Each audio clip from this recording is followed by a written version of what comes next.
우리가 가끔 TV 같은 곳에서 북한 군사들이 북한의 군인들이 이 열병식을 하는 장면을 볼 때가 있습니다.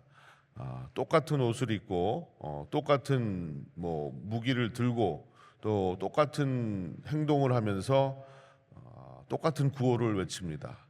그런데 그 줄이 하나도 삐뚤어지지 않고 똑같이 맞춰서 한 걸음씩 가는 그런 모습을 보면서 참 대단하다라는 생각을 할 때가 있었습니다.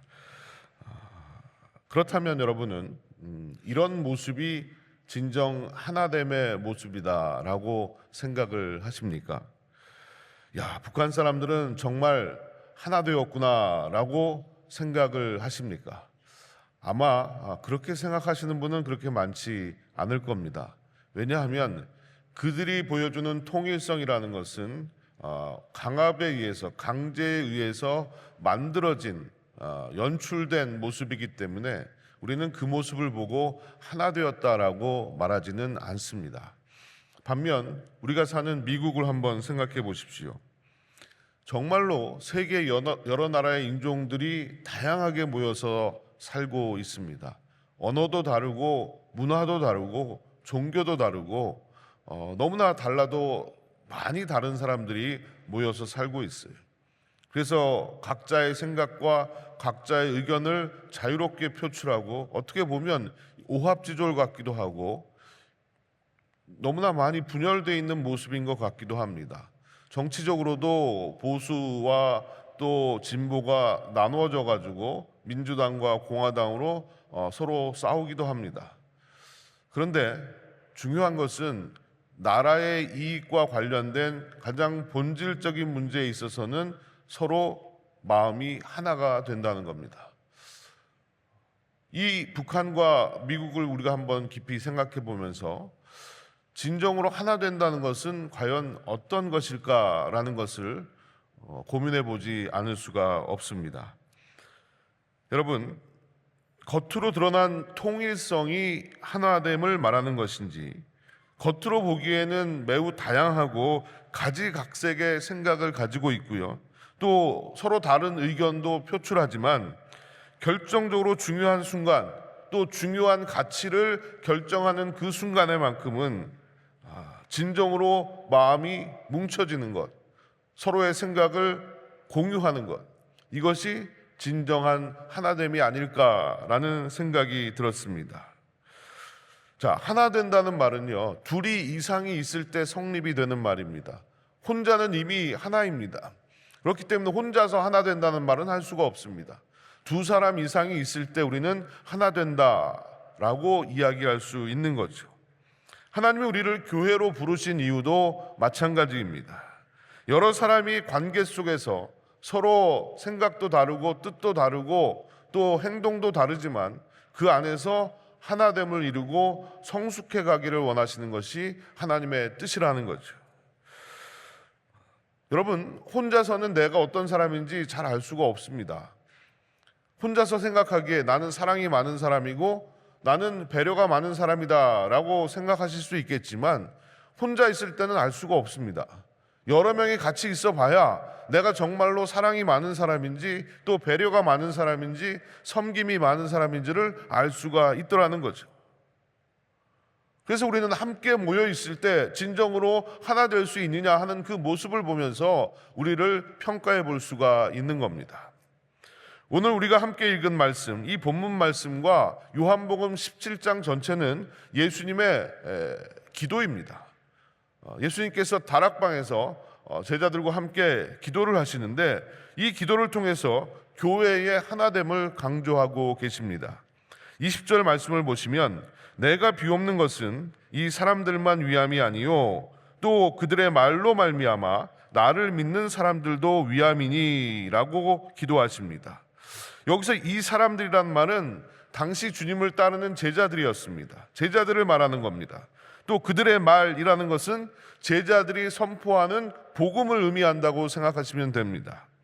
또 그들의 말로 말미암아 나를 믿는 사람들이라고 하셨는데 그들의 말로 말미암아 나를 믿는 사람들은 오늘날 저와 여러분 같이 복음의 기쁜 소식을 듣고 예수 그리스도를 믿는 사람들을 의미하는 겁니다.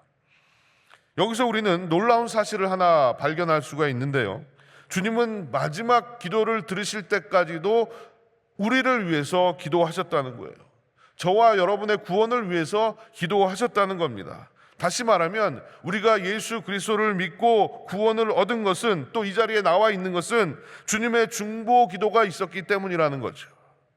주님은 당시 이미 십자가 너머로 하나님의 교회가 세워질 것을 알고 계셨습니다. 그리고 기도하고 계신 거예요. 그렇다면 교회는 사람이 만든 것입니까? 사람이 만든 것이 아니라는 겁니다. 교회는 하나님이 만드신 겁니다. 그래서 교회는 하나님의 법, 하나님의 말씀을 지켜 행해야 된다는 것이죠. 말씀을 따라 살아가는 것이 바로 교회가 되어야 한다는 거죠. 왜냐하면 하나님께서 만드신 것이기 때문에. 자, 그러면 주님이 당신의 기도에서 간절히 구하셨던 것이 무엇이었는지 한번 살펴보도록 하겠습니다. 주님이 기도를 통해서 간절히 구하셨던 것은 무엇이냐? 당신의 백성들이 하나 되기를 간절히 구하셨다는 겁니다. 21절 상반부 말씀을 보시면요, 아버지여, 아버지께서 내 안에, 내가 아버지 안에 있는 것 같이 그들도 다 하나가 되어 우리 안에 있게 하사라고 기도하십니다. 이 기도는 하나님의 뜻을 이루는 일에 마음을 모아 하나 되게 해달라라는 그러한 기도입니다. 그렇다면 이 주님의 기도를 통해서 왜 하나가 돼야 되며 또 어떻게 하나가 될 수 있는지를 같이 한번 생각해 보도록 하겠습니다. 여러분, 성격과 기질과 또 우리의 출신과 모든 것이 서로 다르고 같은 것이 별로 없다 할지라도 우리는 어떻게 하나가 될 수 있을까? 그리고 어떻게 그 하나됨을 지켜갈 수 있을지를 오늘 주님의 말씀을 통해서 한번 생각을 해보려고 합니다. 그러면 먼저 왜 우리는 하나가 돼야 되는가? 왜 하나가 돼야 되는가? 그 이유를 한번 생각해 봅니다. 첫 번째, 그것은요, 삼위일체 하나님이 하나가 되셨기 때문이라는 겁니다. 다시 본문으로 돌아가 보면 21절에서 아버지께서 내 안에, 내가 아버지 안에 있는 것 같이 라고 말씀하세요. 그리고 22절 중반부에 가보면 이는 우리가 하나 된 것 같이 라고 말씀하십니다.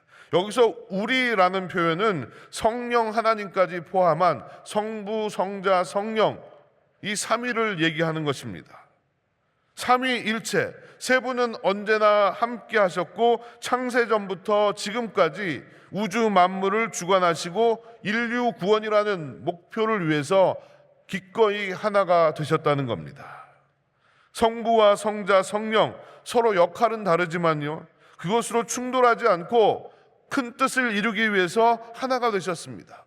성부 하나님은 어떠십니까? 자신의 권위와 능력으로 칼자루를 휘두르면서 모든 것을 할 수 있는 분이심에도 그 모든 것들을 다 내려놓으시고 성자와 성령과 함께 하셨다는 겁니다.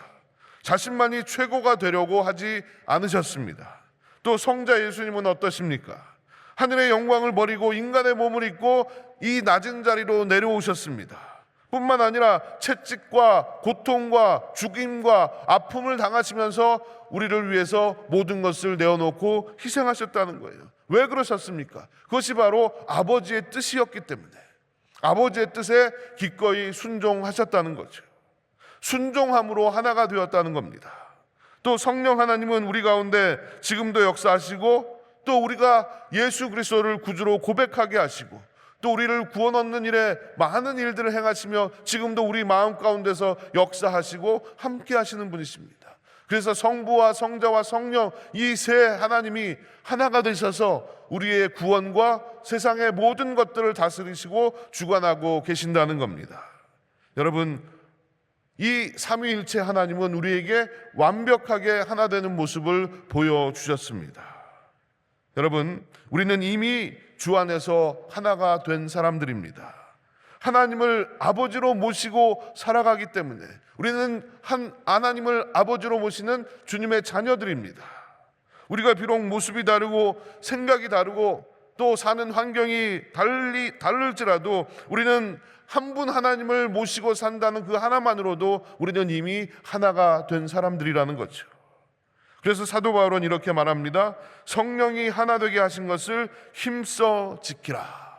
성령이 하나 되게 하신 것을 힘써 지키라 라는 이 말이 무슨 말입니까? 우리가 하나가 아니니까 하나가 돼야 된다라는 그런 말이 아니라는 겁니다. 우리는 이미 하나입니다. 예수 그리스도 안에서 성령이 우리를 하나 되게 하셨다는 거예요.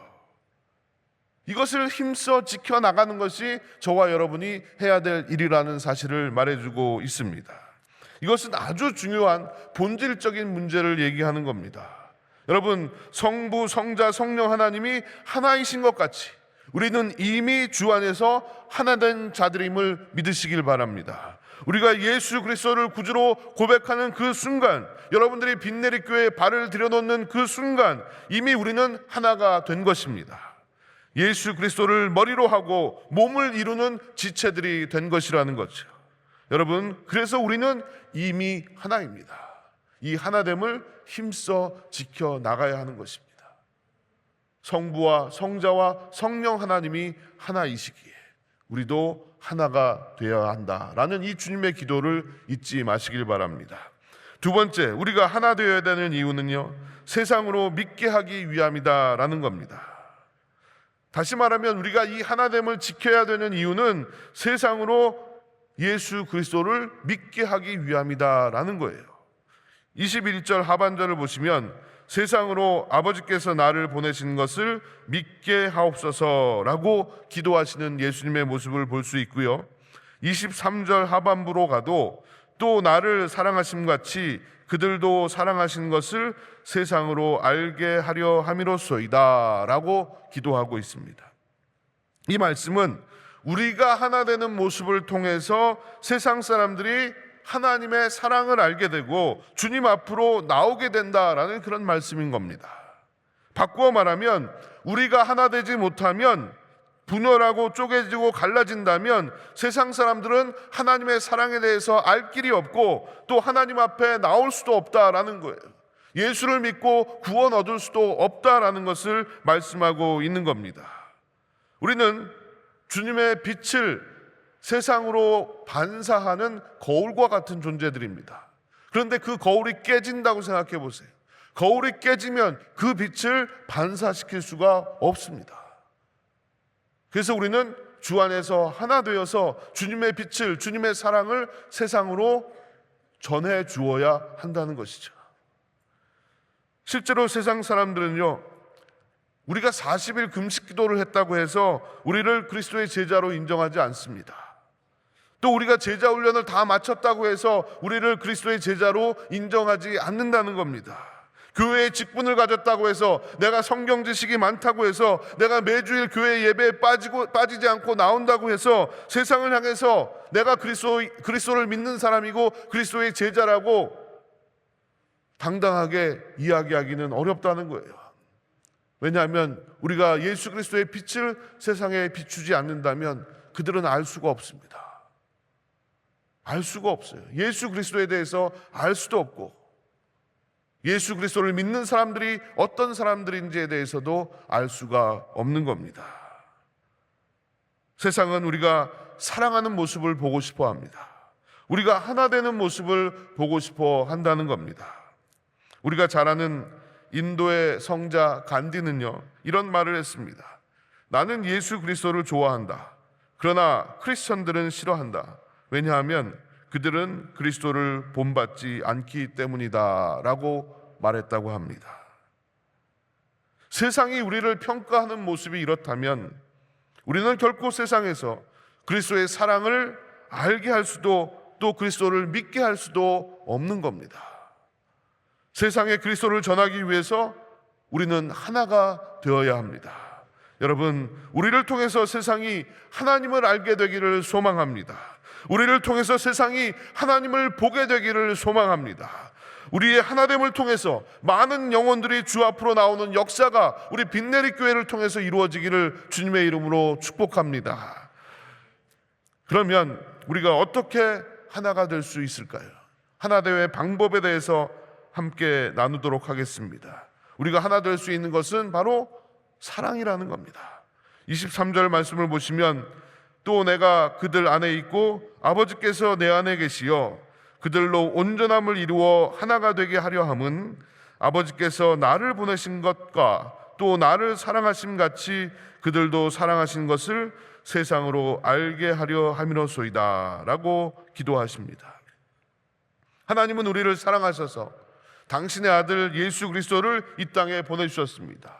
그리고 그 사랑으로 우리를 구원하셨고 하나 되게 하셨다는 거예요. 그래서 우리도 그 사랑으로 하나 될 수가 있는 겁니다.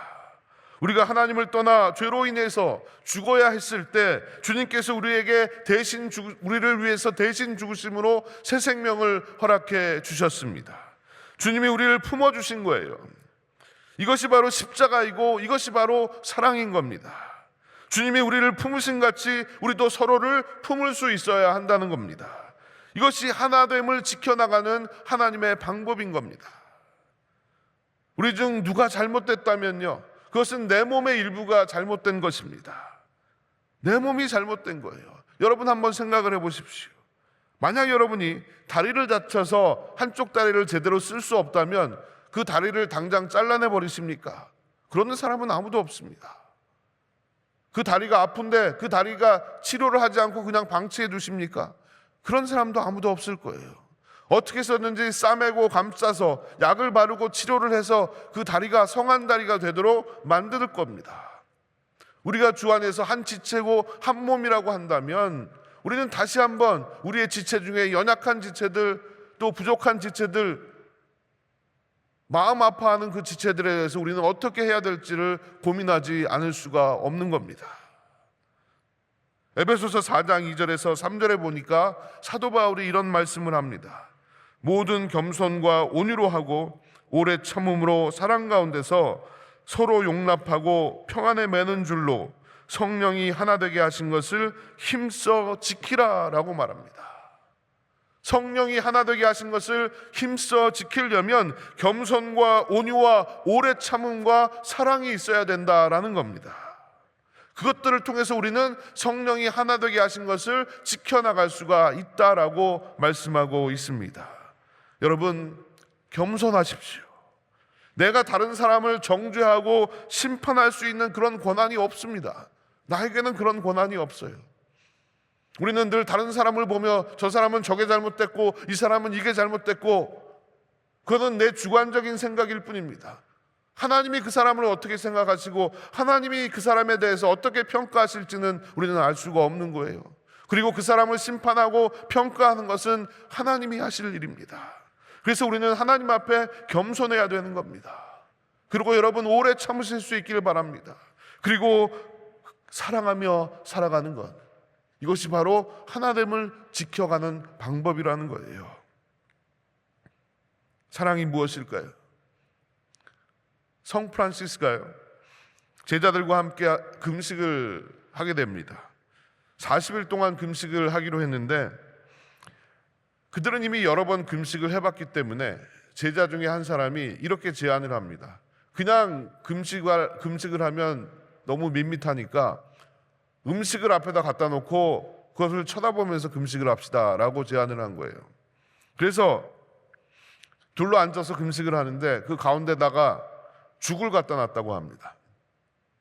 한 20일이 지났는데요, 한 제자가 참지를 못하고 그 죽을 먹었습니다.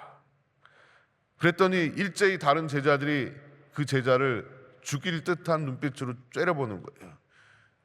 이 상황을 판단한 프란시스는 자신이 그 죽그릇을 들고 죽을 다 마셔버렸습니다.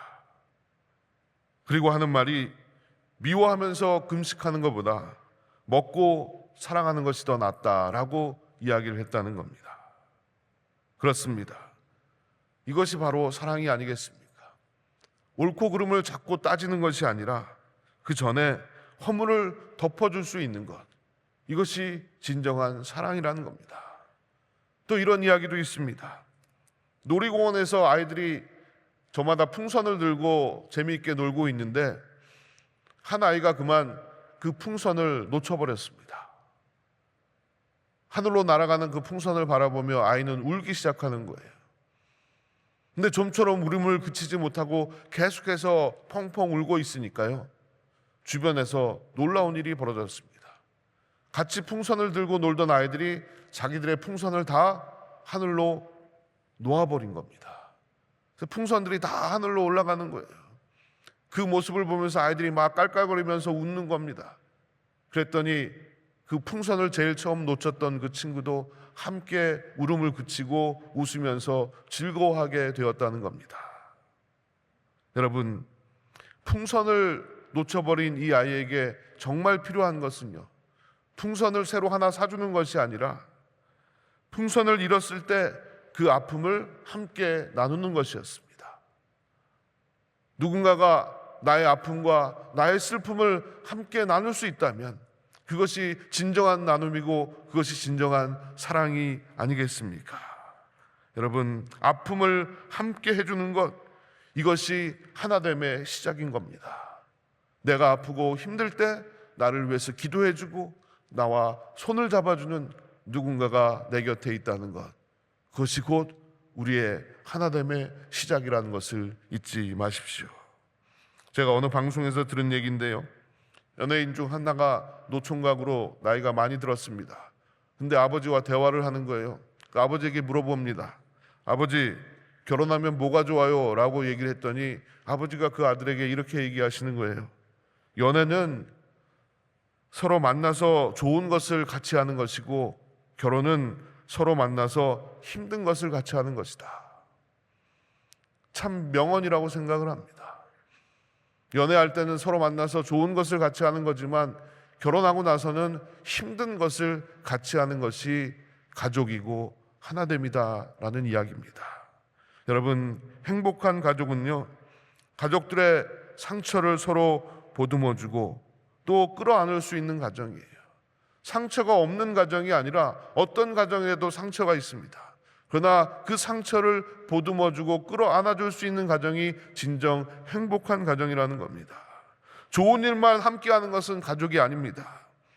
아파하고 미워하다가도 화해하고 용서하고 기뻐할 수 있어야, 상처까지도 끌어안을 수 있어야 비로소 행복한 가정이라고 말할 수가 있는 겁니다. 좋은 교회는 어떤 교회입니까? 문제가 없는 교회가 좋은 교회가 아닙니다. 세상에 문제가 없는 교회는 없습니다. 그런데 좋은 교회는 그 문제까지도 함께 끌어안고 같이 기도하고 같이 울고 함께 그 문제를 풀어가는 그런 교회가 진정 좋은 교회라는 거예요. 방관자가 있고 내일이 아니고 비판하고 비난하고 손가락질만 하는 것이 아니라 서로 그 일에 참여해서 함께 기도하고 함께 울며 함께 그 문제를 맞추어 나가는 그런 지혜와 그런 능력이 우리 빛내리 교회에 있기를 간절히 소망합니다. 사랑하는 빛내리 가족 여러분, 우리는 겸손과 온유와 오래 참음과 사랑으로 성령이 하나 되게 하신 것을 힘써 지켜야 합니다. 그런 교회가 행복한 교회이고 그런 가족이 행복한 가족이 될 것입니다. 그렇다면 오늘 아침 그리고 여러분들이 이 땅을 살아가시는 내내 이렇게 질문해 보십시오. 나는 과연 겸손한 사람인가? 나는 과연 온유한가? 나는 오래 참는가? 나는 과연 사랑이 있는 사람인가? 스스로에게 질문하고 그 질문에 답하면서 하나님 앞에 간절히 기도하는 복된 아침이 되시기를 주님의 이름으로 축복합니다. 이 시간 함께 찬양하고 기도하도록 하겠습니다.